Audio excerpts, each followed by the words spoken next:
Give you an idea, may ipapakita ko sa yung fund performance ng funds ng AAA, yung Elite Funds sa Stewardship Funds, para makita mo na dito nga sa VUL, walang guaranteed na returns. Pwede siyang mataas, pwede rin siyang bumaba.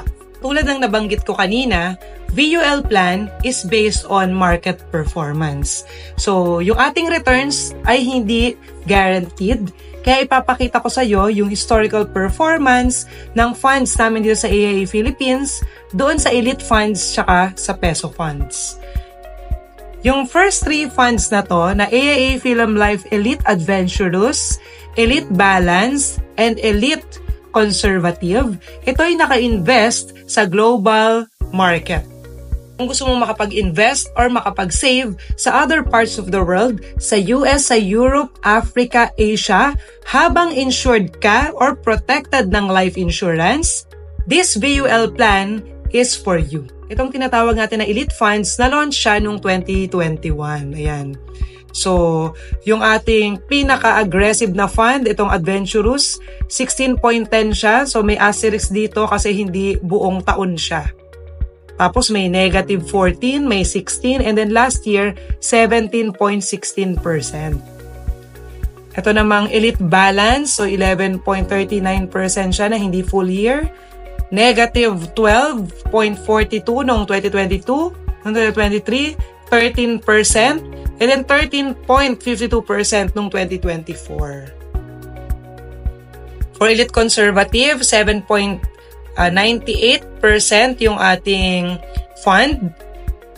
And then negative 10% noong 2022, 10% noong 2023, paakyat na. And then last year, 9.93%.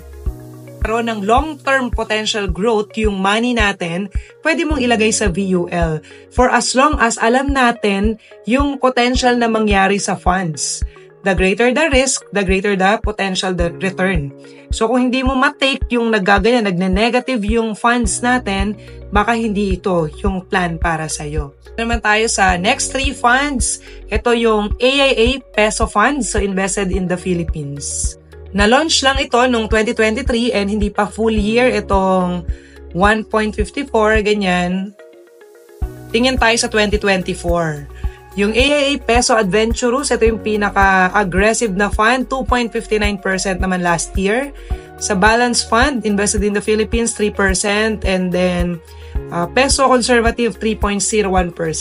Para mas ma-appreciate natin ito, tingnan natin itong i-graph.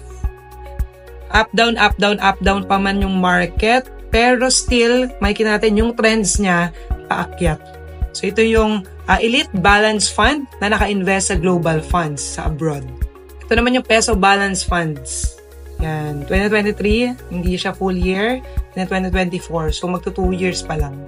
Ayan, so kung willing kang i-take ang risk na up, down yung market performance, pwede ka dito sa VUL plan. With the help of your AAA Life Planner or Financial Advisor, meron kang sasagutin na risk profile to determine kung anong klaseng investor ka. Conservative, balance, or adventurous investor. From there, imamatch nila ito sa funds na babagay sa iyo.